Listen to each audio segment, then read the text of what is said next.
All right, so the next topic is going to be on tech. Tech is something that lots of people get really confused on. The very first thing I see with most accounts that I take a look at for people is that their institute is not actually developed up to the correct level. So even mine's not really developed up to the correct level. Mine should be 20 right now, but it's 18. I've just been a little bit lazy on it recently. But if you take a look at the institute levels, you're going to go up from 5% to 20% once you hit level 4. Once you hit level 9, you're going to go up to 45%. Once you hit level 15, 75%. Once level 20, 100%. Once you're at level 20, you don't have to level it up anymore. You're not really going to get anything else extra out of it. Just simply, it increases your tech speed. So you want to be at the maximal threshold at that time. So if that means you're at level 19, just keep it at 15 until you're ready to build it. That will help dramatically in terms of building stuff.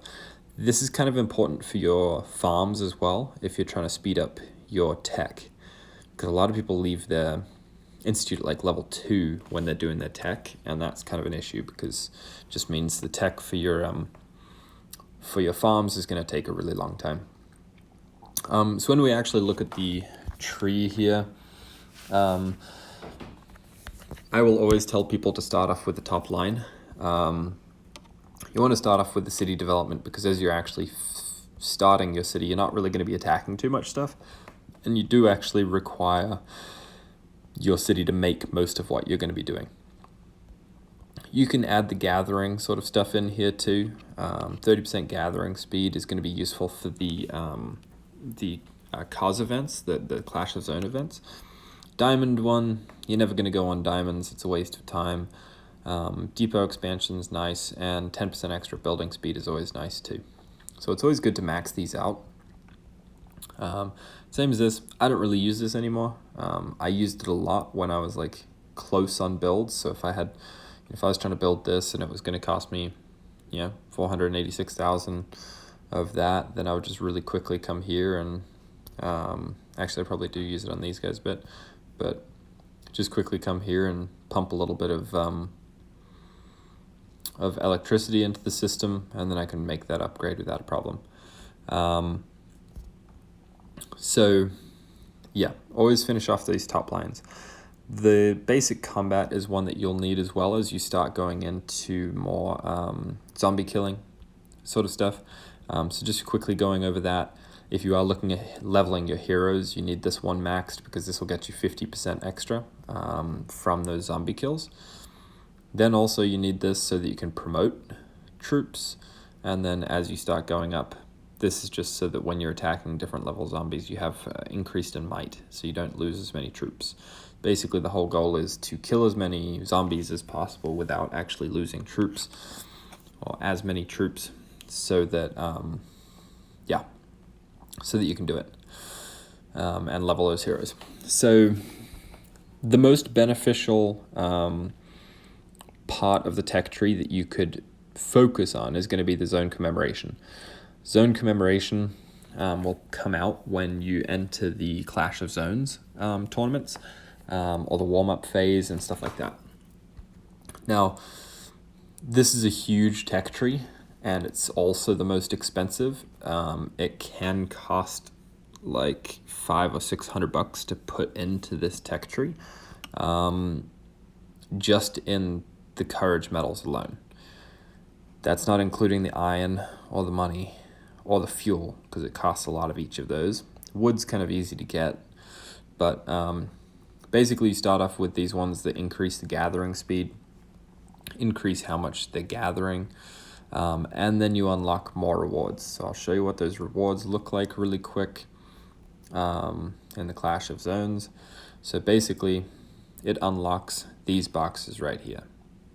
So you're able to get more of these boxes. You don't just get 3, you now get 6.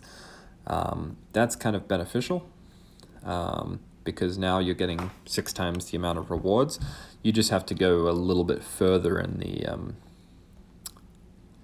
with points in order to actually get that.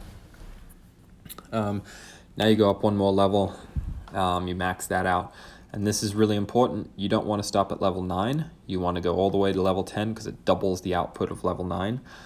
Get 100% extra points. That's effectively as if you were clicking one of those tokens or one of those cards to unlock an extra 100%. You just go and unlock it straight away. Now,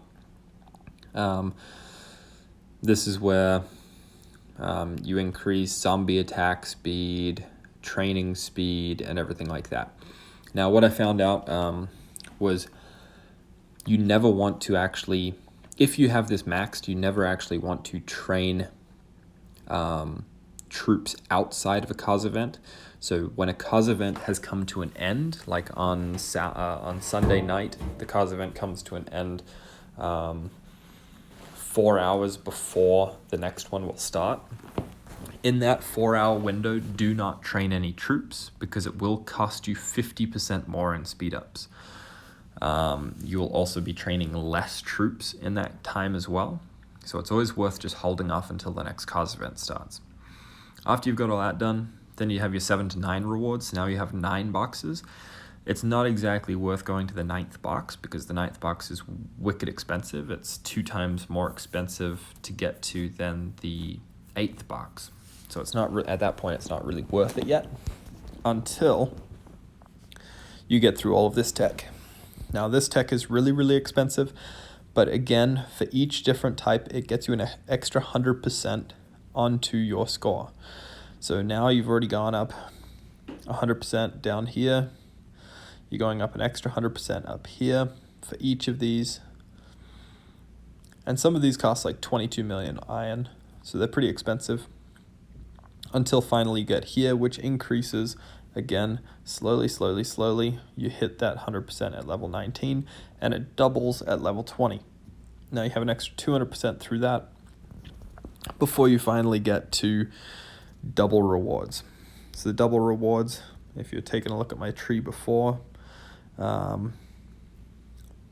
this is where I'm at for today. Almost at my double rewards for the 8th box here, and then I just have the 9th box to go. That's a pretty nice reward right there. I mean, the total for all of the trees is probably close to 20 grand in, or all the boxes is around 20 grand in gems, diamonds, and a lot of money, probably around 10 million money. And a lot of courage medals, and that's where this comes in handy, is getting those courage medals so that you can continue more tech. So if you have the ability to max out zone comm as quickly as possible, because it makes life so much easier and also gets you a crap load of power. I mean, I'm sitting at like 1.2 million tech power right now, and that's not a bad place to be because people see, that I'm sitting at 5 million power, which usually I'm sitting like 7 million power, and they think that I'm just full of fluff, but in reality I'm not. So from there, I then go back to class APC and max this out. Now I found a fun little thing that if you were trying on that first APC to get your 3rd hero, you don't actually have to max out the entire tree. You have to max out the assaults. You have to hit level 4 on the repair and cross countries. And I believe you have to hit level 9 on the resistance. You don't have to max out this whole tree in order to get the 3rd hero. Of course, it's more useful to actually hit the whole tree, but you don't have to in order to max out that hero.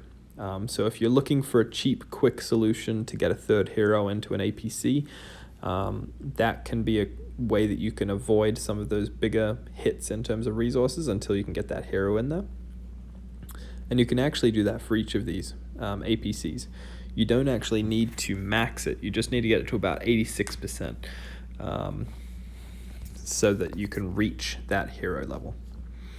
After you hit the class APC, I always recommend going and hitting the secondary APC, and I'll show you why. But in the garrison here, it's not looking like anything special right now, but I actually have a defensive APC up front and then my class APC. So this one right here is actually my class APC, the Ballbuster one, and that one is my attacking vehicle APC, and my defensive one is actually my bigger, stronger APC that sits at home.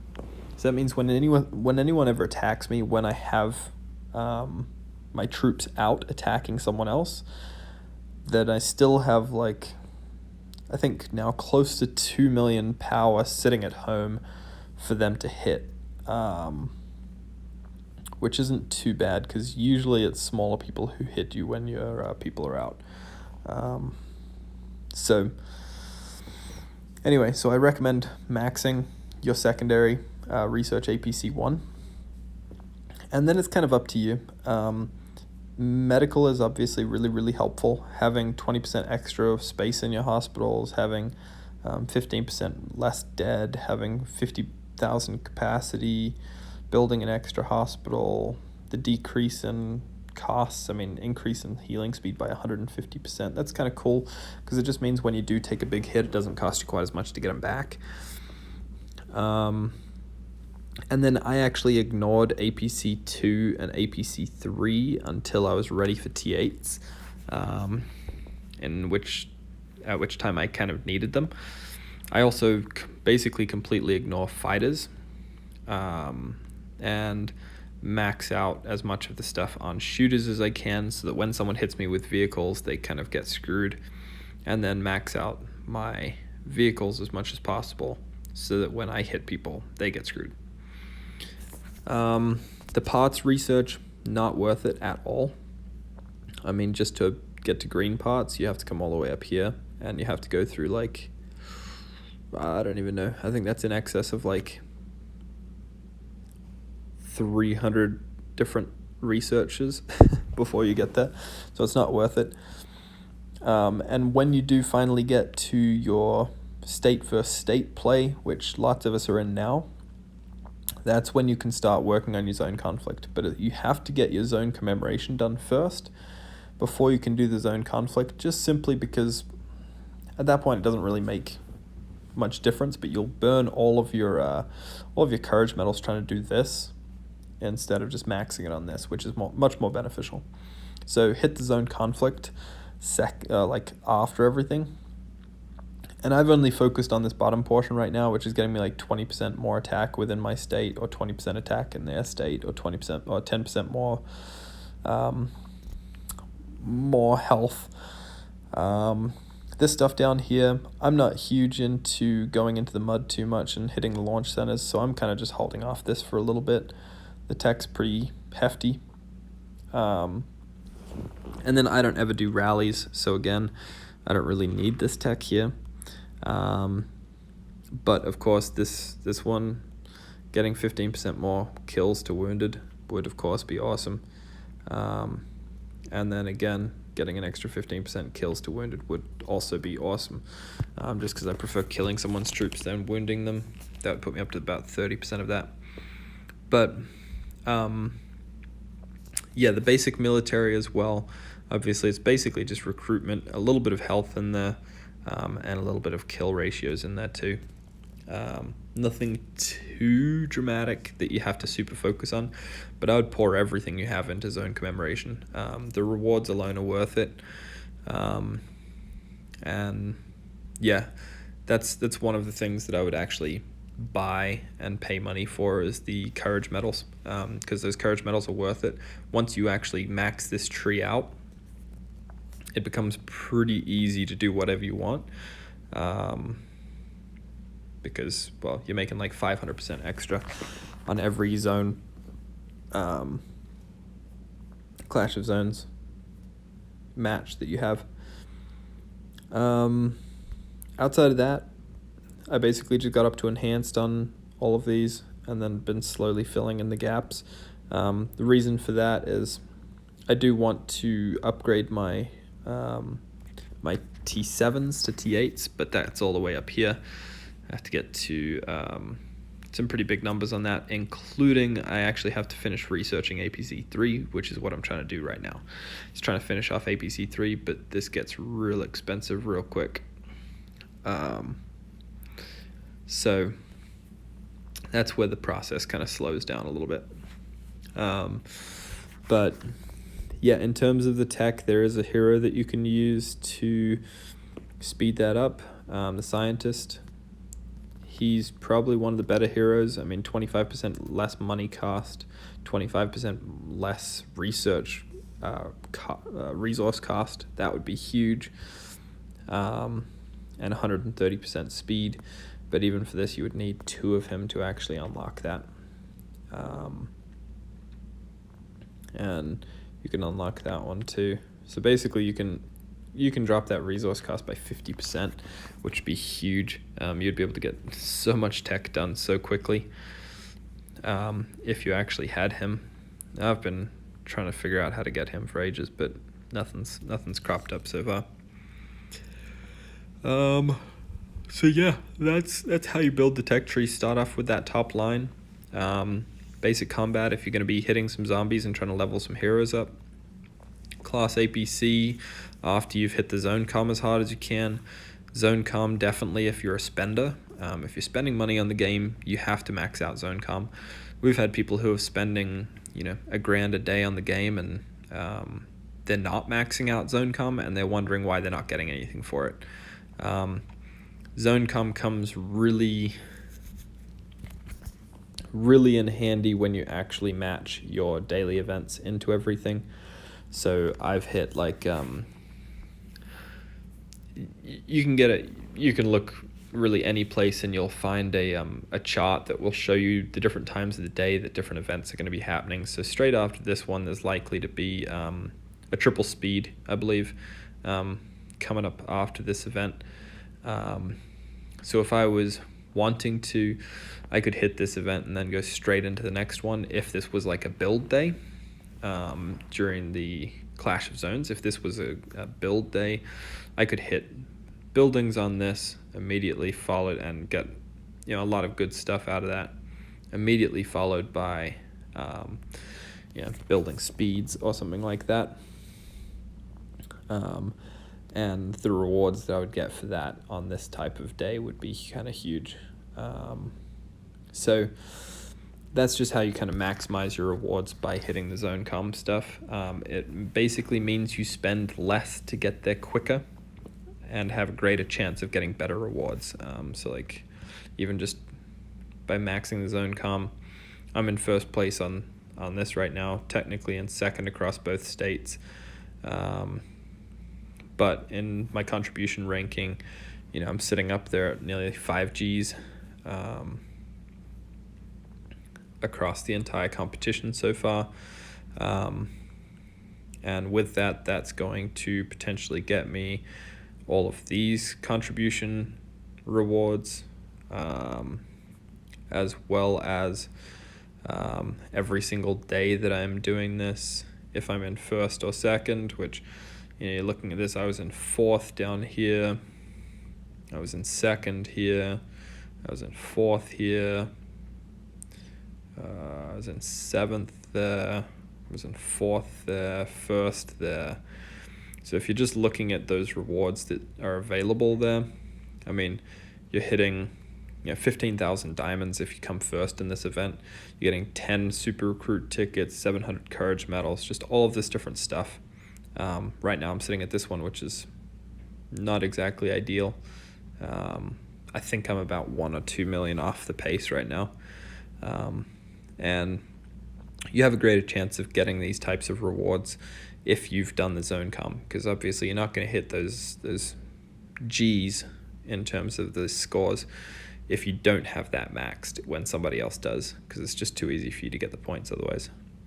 So yeah, that's how I slowly go through the tech.